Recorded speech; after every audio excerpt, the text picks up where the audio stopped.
El planeta de la vida. El nacimiento de la Tierra.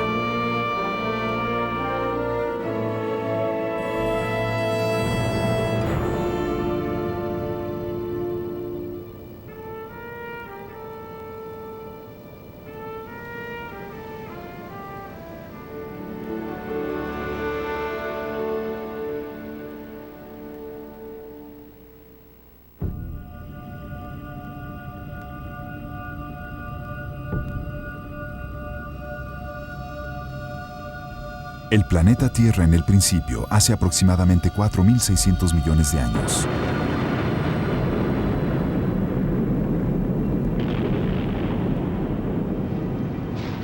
Su superficie hizo erupción envuelta en un mar de magma incandescente.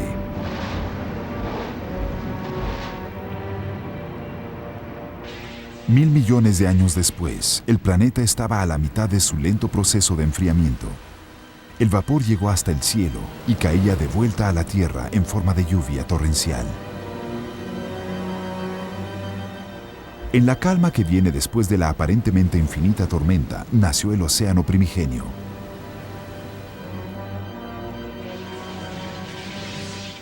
La atmósfera después de la formación del océano era muy pesada debido al dióxido de carbono, similar a la atmósfera que tiene el planeta Venus hoy en día. La Tierra fue sellada con nubes gigantescas. Los débiles rayos de sol que penetraban la densa capa teñían el cielo de color naranja. La Tierra era como un gigantesco baño sauna. La temperatura del océano llegaba a más de 300 grados Fahrenheit. Pero en este caldo primordial, los cimientos de la vida se fueron acumulando.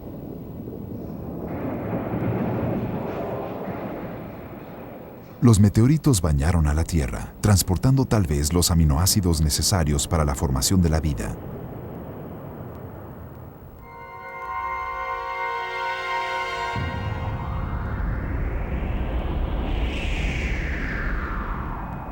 Y entonces un día, hace 4.500 millones de años, un asteroide del tamaño de Marte chocó de frente con la Tierra. Este impacto de proporciones masivas fue el evento más grande que le pudo suceder a nuestro planeta en su primera etapa de desarrollo. El impacto fue de una magnitud tal que una buena parte de los metales terrestres fueron enviados al espacio exterior.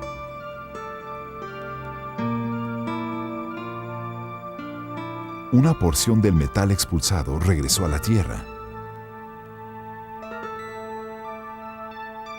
Los fragmentos reunidos en el espacio fueron atraídos por poderosas fuerzas gravitacionales exteriores.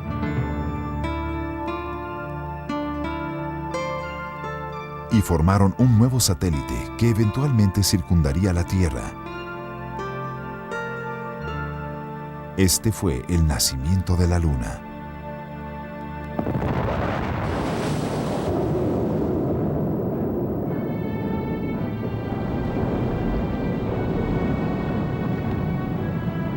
El tremendo impacto sacudió completamente a la Tierra. De los suelos marítimos surgieron chimeneas hidrotérmicas expulsando roca fundida y una gran cantidad de sustancias químicas.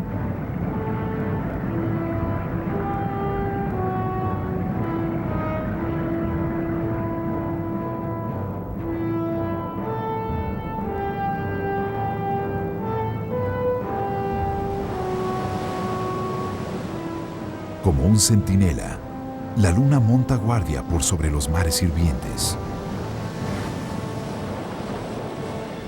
La distancia entre la Tierra y la Luna era apenas la mitad de la distancia actual, lo cual provocó inmensas corrientes oceánicas y enormes olas debido a su influencia gravitacional.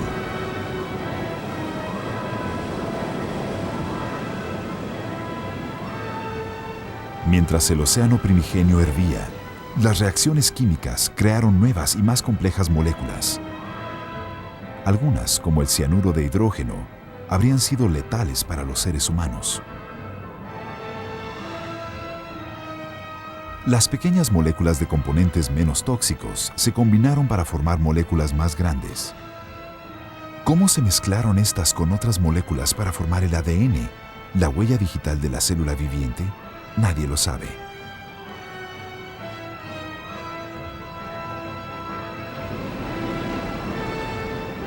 A este primer paso hacia la vida le tomó casi 1.000 millones de años completarse. Millones de años después, aún nadie puede explicar cómo se formó la grácil doble espiral, transformando así componentes inanimados en células vivientes. Células que pudieron crecer para reproducirse. El catalizador que lo provocó sigue siendo desconocido.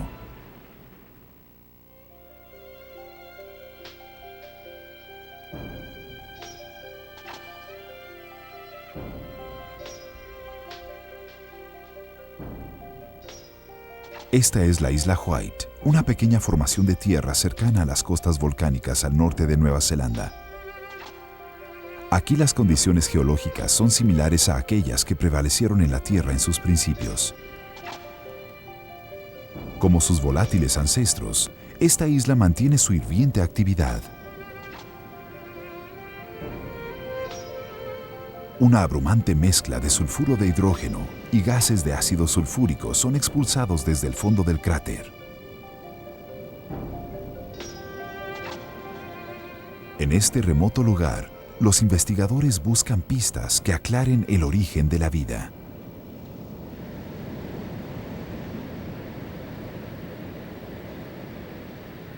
Cuando la vida apareció por primera vez, los científicos creen que el planeta estaba lleno de lugares como este.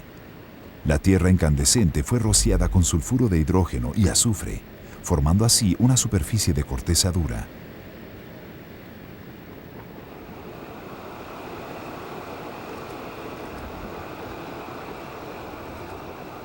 Esta agua hirviente contiene el tóxico sulfuro de hidrógeno. ¿Es posible que pueda haber vida a casi 200 grados Fahrenheit de temperatura?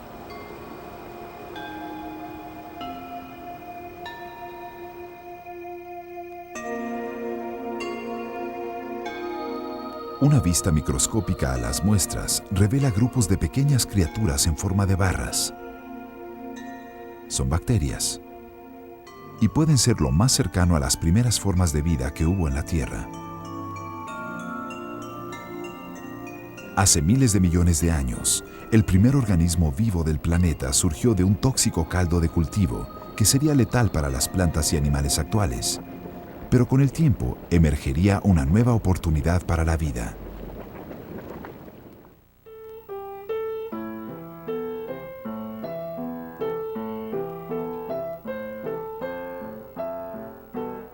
En la Universidad de California, en Santa Cruz, el Dr. David Deamer investiga los orígenes de la vida, algunas veces mezclando el trabajo de investigación evolutiva con la música.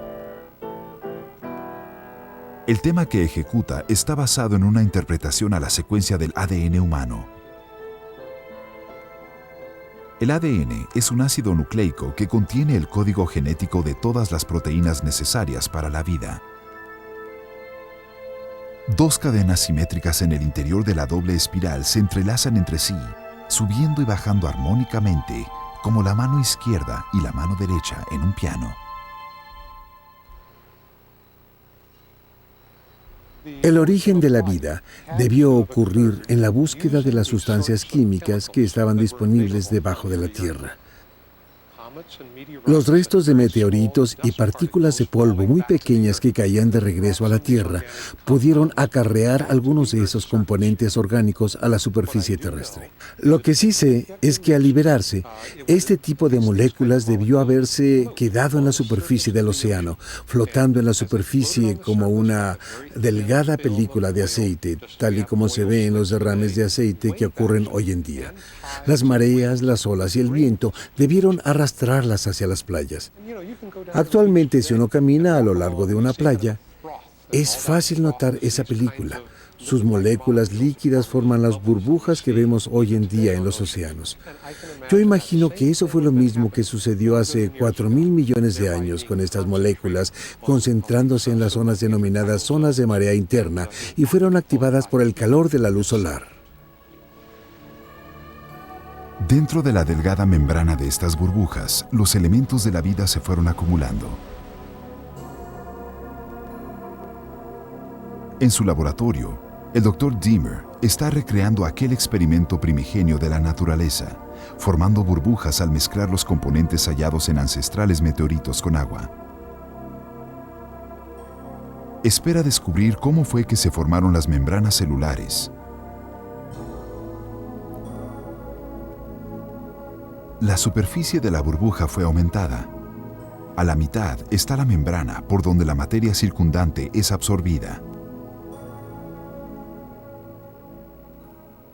Lo que he visto ahí es lo que debió sucederle a la Tierra en su etapa inicial con todo y su medio ambiente. Las moléculas vivas al secarse capturan otras moléculas. Viene la corriente, cae la lluvia, se llena el recipiente y debió ocurrir una reacción similar a esta. El nacimiento de la vida pudo ser un evento al azar e inevitable. Las reacciones químicas se llevaron a cabo en el interior de la membrana celular. Los elementos de la vida combinándose en un proceso de acierto y error crearon lo que algunos llaman la mejor y más impresionante obra de arquitectura molecular, la tira de ADN.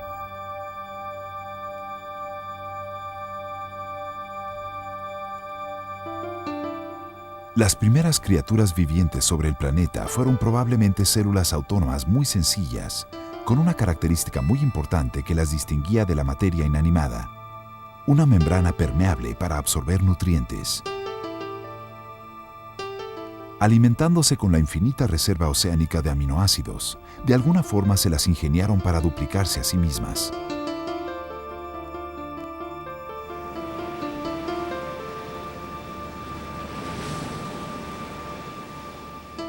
En forma de frágiles burbujas a lo largo de las espumosas playas, las primeras formas de vida terrestre eran modestas. Su origen permanece como uno de los más grandes secretos de la vida misma hasta nuestros días.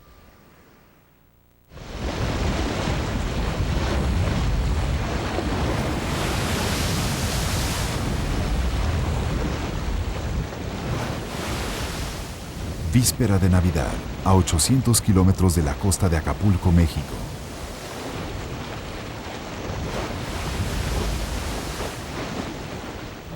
A bordo del Atlantis II, una nave de investigación operada por el Instituto Oceanográfico Woods Hole, se encuentra un equipo de científicos encabezado por el Dr. Richard Lutz, un ecólogo marino de la Universidad de Rockford.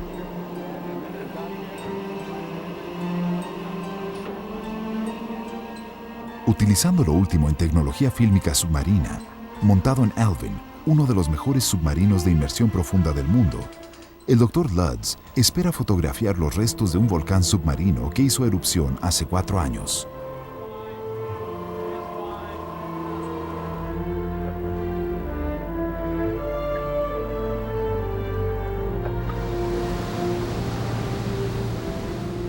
La tripulación en el interior de Alvin debe enfrentarse a fuertes corrientes oceánicas. Saben que una vez fuera de la nave principal seguirán por sus propios medios.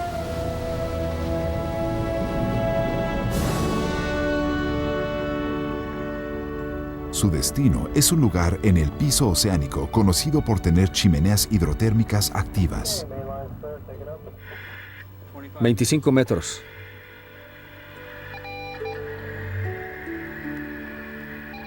En los próximos 90 minutos descenderán entre la espesa oscuridad y la aplastante presión de 2 kilómetros bajo la superficie del océano.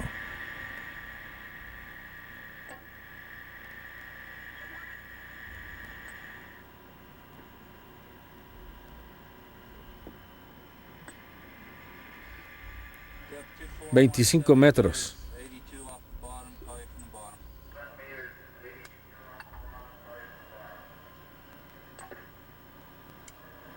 Conforme Alvin se aproxima al fondo, se encienden las luces exteriores, iluminando así un paisaje marino impresionante. Los rastros del fluido de lava extendiéndose a lo largo del fondo marino. Las chimeneas volcánicas despiden gases y agua hirviente.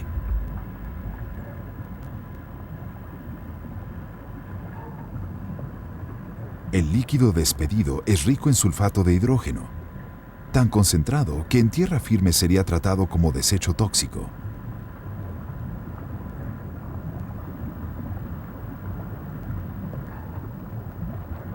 El fondo parece estar vivo con criaturas que viven cerca de las chimeneas. Moluscos, anguilas, peces y más de 300 nuevas especies han sido detectadas y clasificadas.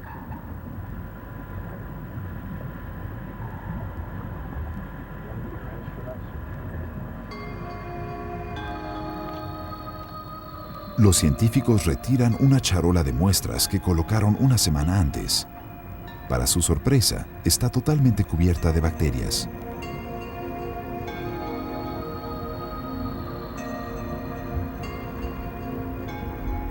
Aunque parece sin vida, el fondo del mar está plagado de bacterias, una de las formas de vida más antiguas del planeta. La habilidad reproductiva de estos organismos modernos rebasa las expectativas de los científicos a bordo de Alvin. Esta habilidad puede ser a consecuencia de su dieta, la misma que tuvieron sus ancestros: sulfuro de hidrógeno proveniente de las entrañas de la Tierra.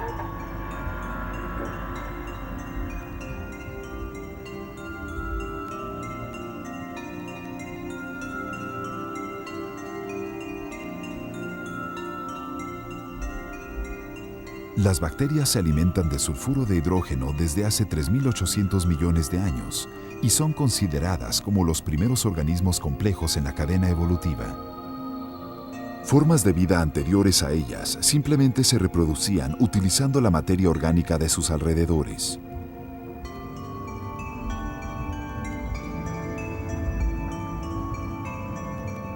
Estas bacterias se desarrollaron al extraer energía adicional a los nutrientes marinos. Con el tiempo, algunas desarrollaron caparazón,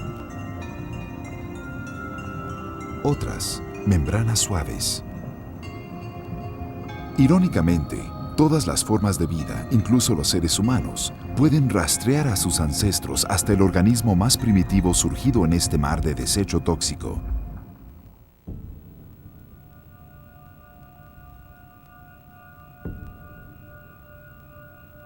El oxígeno fue un gas venenoso para las primeras formas de vida en el planeta. Hace 3.000 millones de años, la Tierra estaba cubierta por densas nubes formadas por dióxido de carbono y vapor de agua. Juntos, el agua rica en minerales y el dióxido de carbono formaron nuevos compuestos, liberando oxígeno en la atmósfera. Las bacterias se desarrollaban en los nuevos océanos de la Tierra, pero en contraste, la tierra firme permanecía desolada. Los continentes comenzaron a tomar forma, pero aún eran inhabitables. Entonces, hace 500 millones de años, y retumbando con nueva energía, el planeta Tierra se remodeló a sí mismo.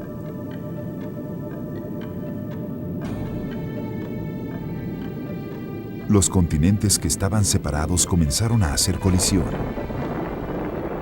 Los puntos de impacto se levantaron en las alturas para eventualmente formar inmensas cordilleras, como la de los Himalaya.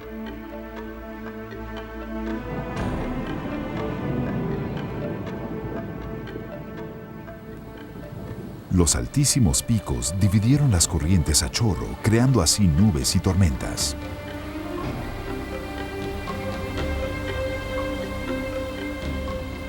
Las lluvias torrenciales rebanaron las laderas de las montañas, formando valles. Por las desembocaduras, los veloces canales acuíferos se convirtieron eventualmente en ríos de inmensas proporciones.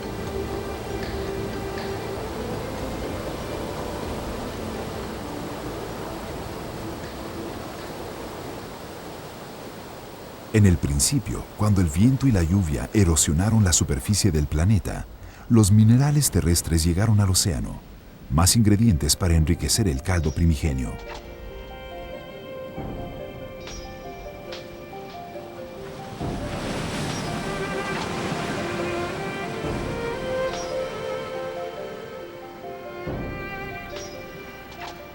Los minerales reaccionaron con el dióxido de carbono, formando nuevos componentes y liberando oxígeno.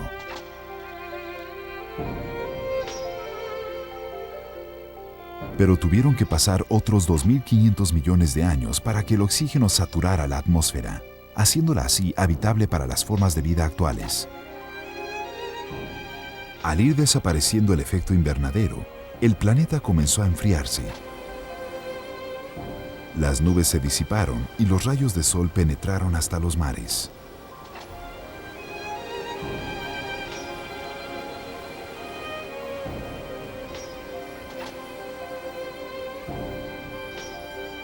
Estos cambios ambientales pronto jugarían un papel muy importante, estimulando la creación de nueva vida.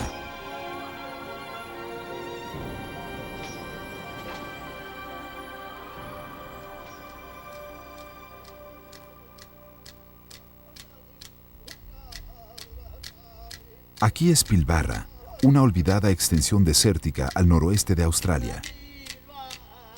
Esta región estuvo bajo el mar hace 3.500 millones de años.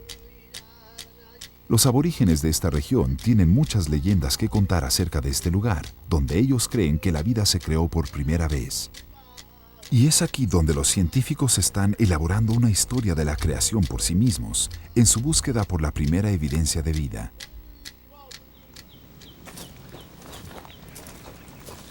En este ambiente polvoso, el Dr. Mike Freeman de la Secretaría Geológica de Australia del Oeste comparte un importante descubrimiento hecho en 1992. Esto contiene microfósiles de hace 3.460 millones de años de antigüedad, aproximadamente. De hecho, esta es una de las rocas más antiguas que existen hoy en día. Dentro de ella hay rastros de vida del océano primigenio. Un organismo que apenas llega a medir 1/100 de milímetro de longitud.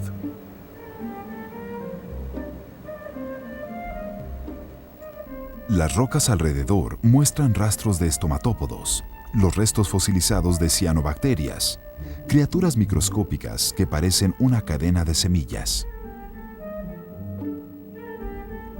Las cianobacterias son organismos asexuales que se reproducen sin intercambiar información genética con su pareja. Así que al pasar el tiempo tuvieron una evolución modesta. Las especies modernas lucen virtualmente igual que hace miles de millones de años. Las cianobacterias obtuvieron su nombre debido a su pigmentación verde azulada, el color cianita. Nosotros lo conocemos como azul turmalina. La primera planta viva sobre la Tierra debió ser pariente de este primitivo organismo. A diferencia de las primeras formas de vida, estas células explotaban sus alrededores para crear su propio alimento. Entre sus paredes, las cianobacterias utilizaban la energía, combinando las moléculas de agua y dióxido de carbono disponibles en los mares para crear glucosa. Ligeras y pigmentadas, estas moléculas de clorofila dentro de la célula captaron la luz solar, transformándola en energía. Un producto resultante de este proceso fue el oxígeno, que tiempo después llevaría la evolución hacia formas de vida más complejas. Este revolucionario proceso es efectivamente la fotosíntesis, utilizada hoy en día por todas las plantas. Hace 2.500 millones de años, los mares ya separaban a los continentes aún sin vida. Al oeste de Australia, esos mares son ahora formaciones terrestres. En las montañas ahora expuestas, una misteriosa formación de rocas negras se extiende más allá de la vista. En 1992, un equipo de investigadores encabezado por el profesor Tomohiko Tajira, del Instituto de Oceanografía de la Universidad de Tokio, llevaron a cabo un estudio para descubrir qué era.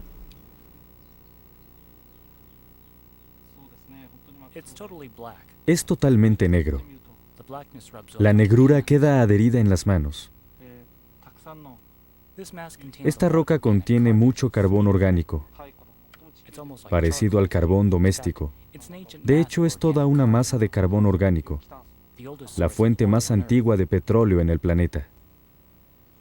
Después de varios años de investigación, el profesor Tahira y su equipo concluyeron que esta gruesa y negra capa de roca carbónica era una acumulación masiva de fósiles de cianobacterias depositados aquí hace 3.000 millones de años.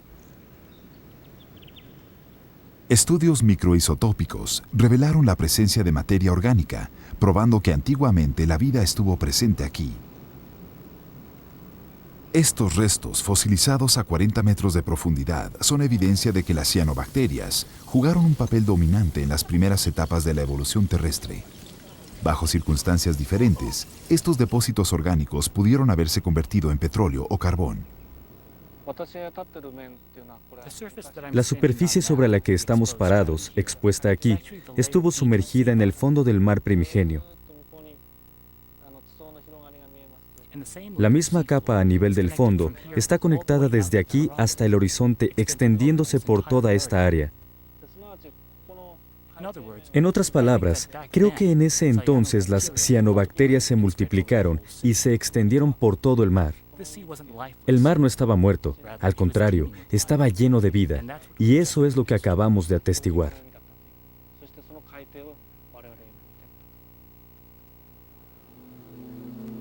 La capa verde-azul que cubrió estos mares antiguos en lo que ahora es Australia fue la primera explosión poblacional documentada de la Tierra.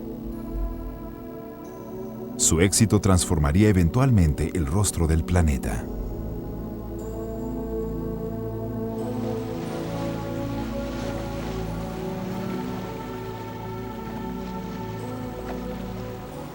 La reserva Hamlin, cerca de la bahía Shark en Australia del Oeste. Este ecosistema conserva los frutos de casi 3.500 millones de años de cadena evolutiva. Las cianobacterias del pasado ancestral aún cubren las rocas que están en el fondo del mar.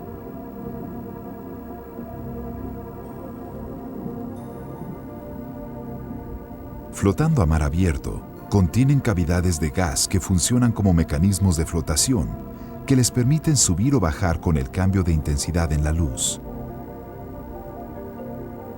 Al llevarse a cabo la fotosíntesis, excretan burbujas de oxígeno. Pronto las aguas ancestrales rebosaron de oxígeno, pero no todo llegó a la atmósfera.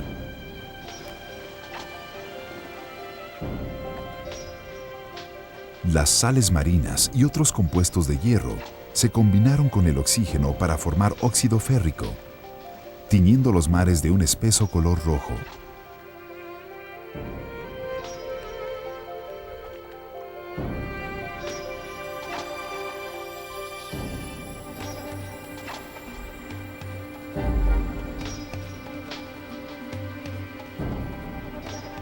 El hierro marítimo oxidado cubrió también la parte continental de Pilbara. En casi todos los otros lugares del planeta donde las cianobacterias se reprodujeron, se formaron grandes depósitos de hierro. Hace miles de millones de años, colonias de cianobacterias poblaron los océanos del mundo. Con el tiempo, todo el hierro del mar se oxidó. Pero las cianobacterias continuaron liberando oxígeno.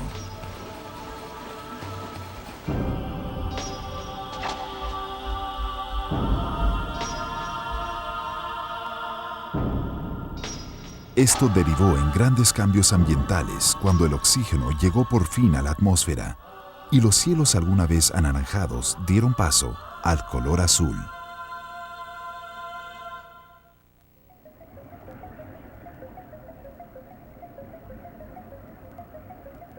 ¿Qué le sucedió a la bacteria solitaria que sobrevivía con sulfuro de hidrógeno al cambiar la condición química de la atmósfera terrestre? Su evolución va ligada a la proliferación de formas de vida más complejas.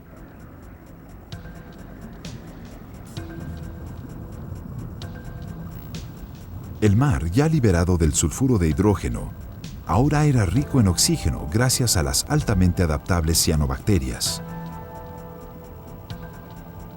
Pero el oxígeno era un veneno letal para bacterias como estas que habían sobrevivido tanto tiempo con el sulfuro de hidrógeno. Las burbujas ascendentes están llenas de oxígeno. Una vez expuestas al gas, las bacterias se debilitaron y eventualmente murieron. Pero, ¿cómo fue que las antiguas formas de vida sobrevivieron a las crisis provocadas por el oxígeno?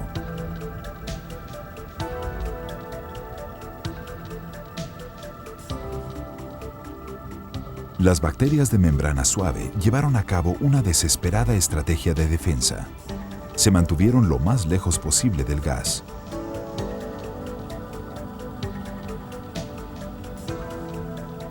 Las bacterias de caparazón encontraron la forma de explotar su nueva situación. Sumergiéndose en el ambiente rico en oxígeno, se convirtieron en pioneros evolutivos.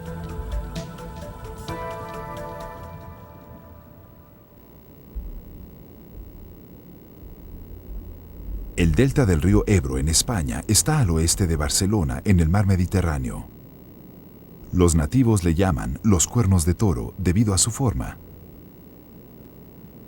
Aguas residuales provenientes del río llegan hasta esta región, convirtiéndola en un terreno ideal para la reproducción de bacterias. Los microorganismos de tiempos ancestrales aún se pueden encontrar aquí. Cianobacterias verde azuladas cubren la superficie de este lodoso paisaje. Aquí en el delta, los científicos buscan pistas de cómo los primeros microorganismos se adaptaron a la infusión de oxígeno en su medio ambiente. Parece un ladrillo, ¿lo ves? Pero está completamente colonizado. Estas bacterias crecen en todas partes. Crecen hasta en las rocas volcánicas, en lo que se encuentren. La doctora en biología Lynn Margulis, de la Universidad de Massachusetts, dice que las bacterias son impresionantemente adaptables, a diferencia de muchas de las criaturas que surgieron después de ellas. Debemos considerar que no son solitarias y que algunas de ellas mueren al contacto con el oxígeno. Pero muchas de ellas, la mayoría de ellas, solo esperan a que el oxígeno se aleje, ya que habrá unas que utilicen el oxígeno de baja concentración y otras el de alta concentración. Así que se alinean para ver qué es lo que pueden soportar. Las muestras que la doctora Margulis recolecta en el delta parecen ser simplemente lodo, pero en realidad son colonias vivientes de bacterias. Así vemos que el lodo verde son las cianobacterias. Debajo de ellas hay una gruesa colonia de bacterias que se alimentan de sulfuro de hidrógeno. Así que las ancestrales bacterias sobreviven actualmente a solo 1 pulgada de la superficie. Cuando los animales se extinguen se acabó, no hay más. Pero cuando las bacterias cambian, las viejas permanecen y se adhieren nuevas. Así que realmente no hay pérdida. Por eso estas permanecen igual a como debieron ser hace millones de años. Una mirada más detallada a las muestras tomadas en el delta revela algo nuevo. Una delgada capa rosa que separa las tiras productoras de oxígeno de cianobacterias de arriba de las bacterias que sobreviven gracias al sulfuro de hidrógeno por debajo.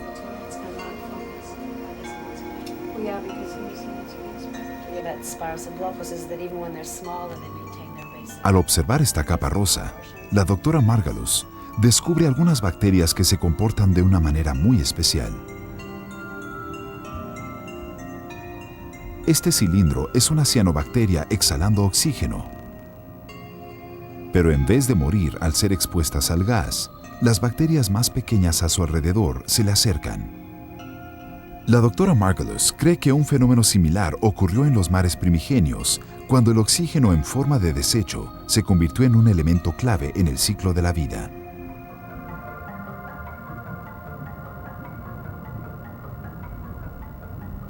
Por un tiempo, toda la vida marina, incluyendo a las cianobacterias que la produjeron, estuvo amenazada por la infusión de oxígeno.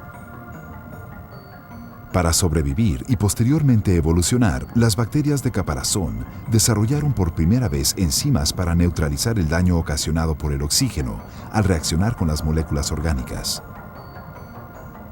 Pronto estas células sobrevivientes aprendieron cómo lidiar con el oxígeno y a utilizarlo como fuente de energía, incrementando dramáticamente así su nivel de actividad y tornándose muy agresivas.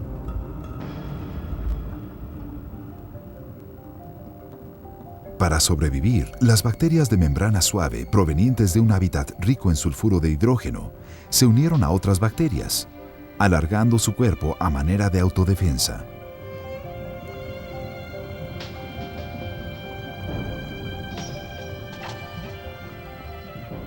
Colocaron el ADN en el centro de este microorganismo y después la protegieron con una nueva membrana. Y así nació el núcleo celular.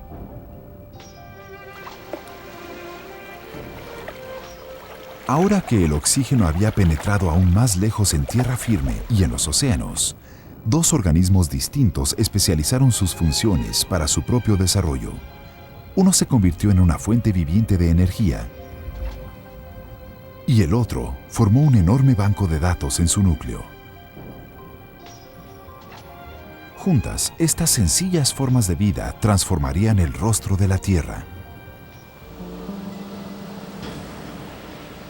Este cambio en la composición química del océano dio inicio a un profundo cambio en todo el planeta.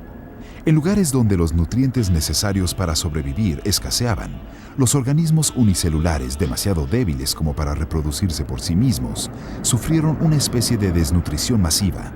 Surgió entonces la posibilidad de extinción.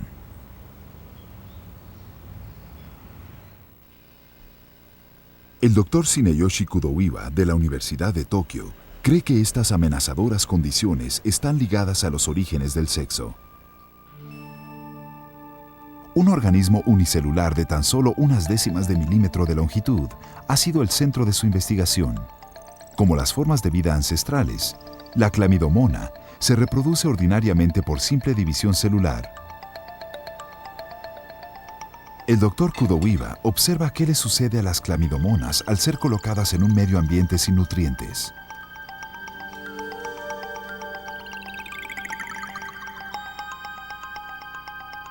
Las células independientes de la Chlamydomona comienzan a formar grupos.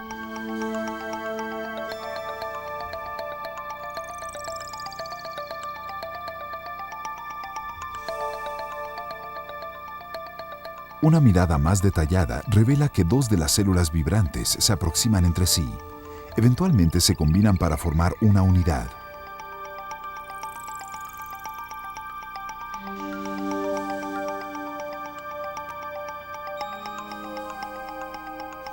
Cuando el alimento escasea, las células de la Chlamydomona se unen para vivir como si fueran una sola.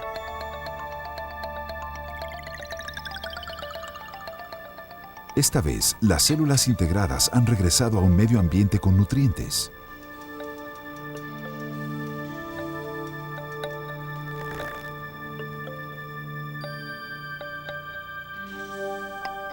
Una semana después, varias células comienzan a reproducirse una vez más por autodivisión.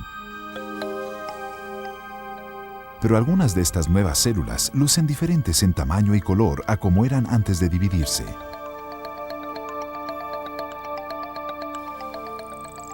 El Dr. Kudoiwa explica por qué.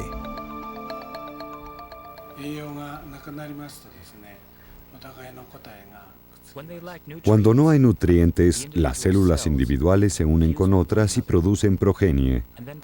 Pero descubrimos que el contenido genético de los padres y las células resultantes difiere.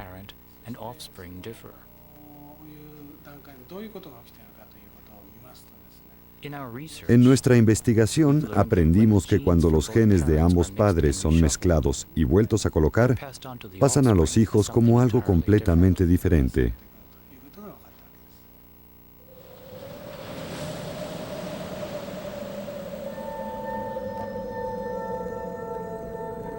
Enfrentándose con el peligro de extinción dentro del océano primigenio, los primeros organismos del planeta unieron sus fuerzas con células vecinas para compartir los nutrientes esenciales para la vida.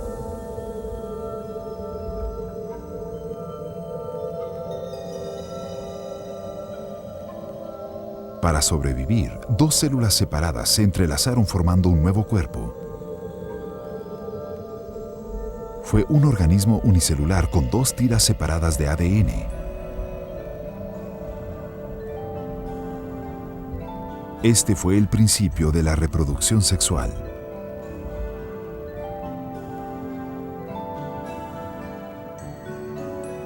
Estas células integradas no se reprodujeron por simple autodivisión como las primeras formas de vida. Primero, copiaron ambas tiras de ADN, formando así dos pares idénticos.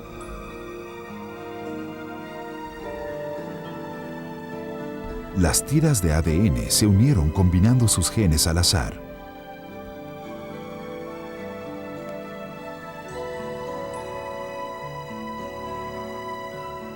Después, las 4 tiras de ADN, cada una con una estructura genética diferente, se separaron en células individuales. Cada célula se mezcla con otra, compartiendo genes y convirtiéndose otra vez en un ser diferente.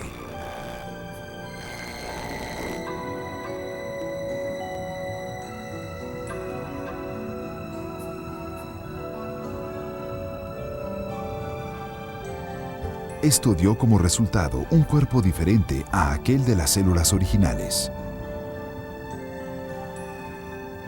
Este ciclo de comunión y división es la esencia del sexo.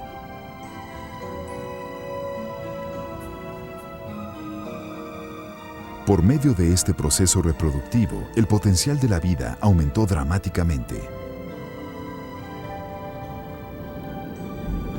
Hace casi 1500 millones de años, el nacimiento del organismo pluricelular fue una piedra angular en la historia de la vida.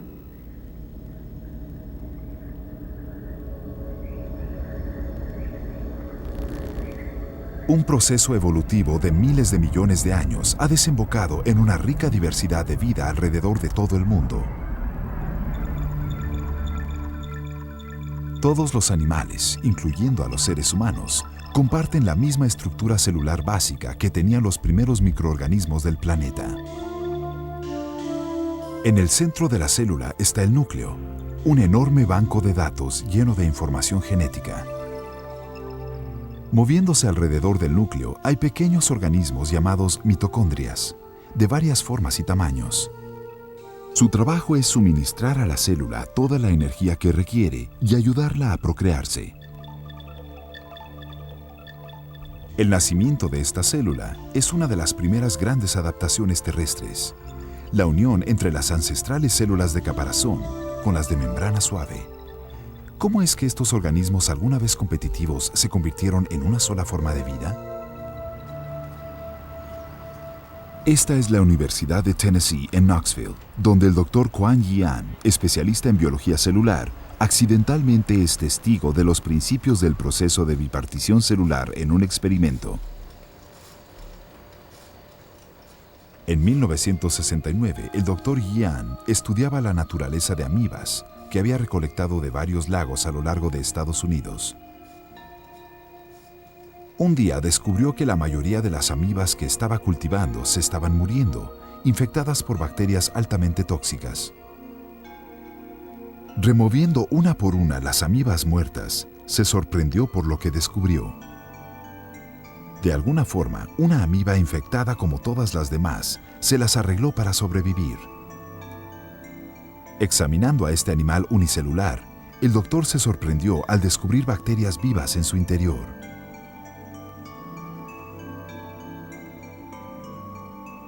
El doctor Yi An decidió practicar otro experimento en la misma amiba, 5 años después.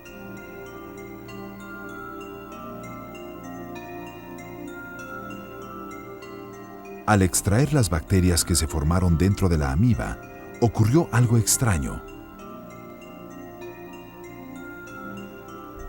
Tan pronto como las bacterias fueron eliminadas, la amiba perdió su energía. Lo que comenzó como una amenaza a la amiba terminó siendo una simbiosis entre los dos organismos. Separados de su relación cooperativa, ambos murieron.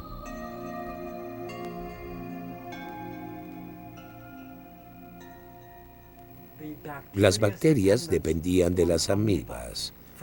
Desde el principio intentamos cultivar estas bacterias fuera de las amibas, pero nunca pudimos hacerlo. Solo crecían en el interior de la amiba. Eso quiere decir que están obteniendo un beneficio de la amiba para poder sobrevivir. Y eso es lo que intentamos descubrir. Mientras tanto, hemos aprendido que las amibas producen algunas proteínas que son útiles para las bacterias. Así que es una especie de intercambio. El fenómeno que el Dr. Gian presenció en su laboratorio pudo ser una recreación de los patrones evolutivos que se dieron en los mares primigenios.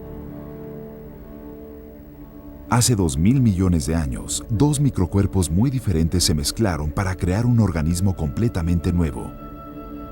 Su éxito derivó paulatinamente en la proliferación de nuevas especies en todo el planeta. La célula es el cimiento de todo lo que es vida. Sin ella, ninguna criatura viviente podría comer, ni reproducirse, ni crecer. Toda nuestra existencia depende de ella. Cada célula animal requiere del núcleo para transmitir la información contenida en su banco de datos a las mitocondrias. Estas proveen a la célula de energía.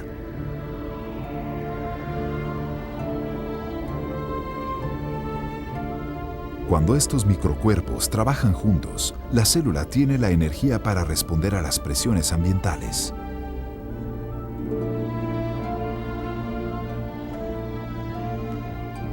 A través de la historia, las criaturas que cooperan entre sí aseguran su futuro al construir ecosistemas cada vez más complejos.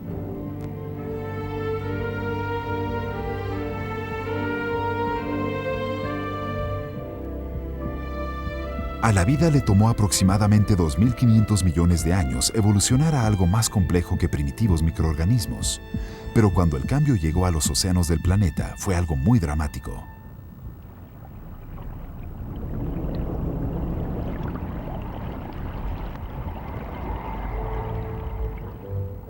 Nuevas criaturas de diversos tamaños y diseños probaron su suerte en el juego de la supervivencia. Pero por millones de años, por mucho más tiempo que toda la historia del hombre, solo una criatura dominó las profundidades.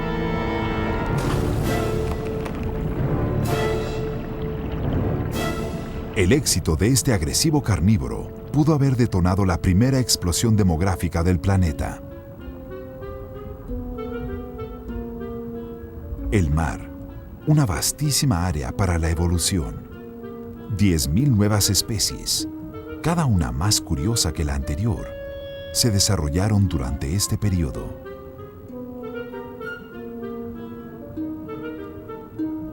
La natación defensiva se convirtió en un arte marino.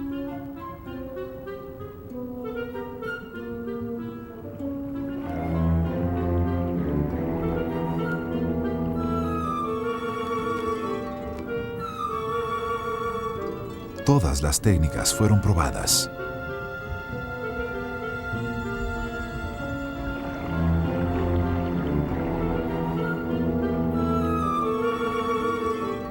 Mientras mejor fuera el diseño, mayores eran las posibilidades de sobrevivir.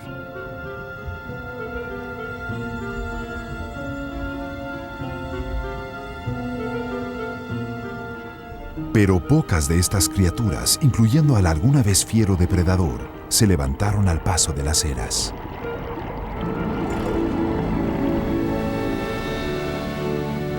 Hace 2.000 millones de años, solo una tenaz forma de vida se desarrolló en nuestros océanos primigenios. Hoy en día, la vida florece en cada tipo de biosfera alrededor del planeta. Y esta abundancia se la debemos tanto a los millones de plantas y animales que le dieron gracia a la tierra, al mar y a los cielos del planeta Tierra, como a la unidad más pequeña de la vida, la célula.